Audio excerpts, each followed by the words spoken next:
बहुत महत्वपूर्ण विषय पढ़ा जार नाम सौरजगत। सौरजगत कौन कौन रही प्रथम जाना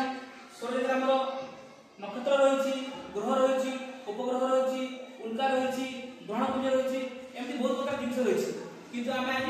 से सब पढ़ा ना आम खाली आम नक्षत्र विषय पढ़ा और ग्रह विषय किसी पढ़ा और कौड़ा अंतग्रह और कौड़ा बहिर्ग्रह कह जाए से विषय पढ़ा। तो आम ये देखिए ये देखा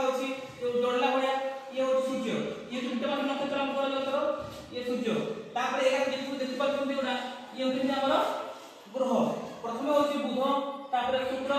पृथ्वी मंगल बृहस्पति शनि यूरानस नेपच्यून केते दिन है 1 2 3 4 5 6 7 8 ता माने आमे जो सौरजगत रहउछु सेति हमर 8टी ग्रह रहिछि।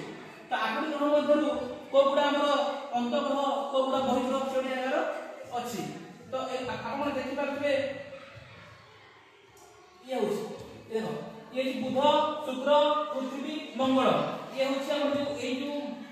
उज्जवल पिंड देखा होछि ता भीतर अछंती आ एमे जेता अछंती बृहस्पति शनि यूरानस नेपच्यून एगुडा उज्जवल पिंड गुडा बाहर अछंती ता माने ए भीतर गुडा को कहजो अंतग्रह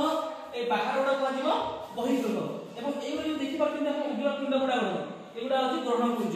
ग्रहपुंज कोठी अछि ना मंगल एवं बृहस्पति मझि रहिछि एवं अंतग्रह गुडा ना बुध शुक्र पृथ्वी मंगल एगुडा अंतग्रह कहजो ए भीतर अछंती आ बहिर्ग्रह गुडा कहजो बृहस्पति शनि यूरानस नेपच्यून। धन्यवाद।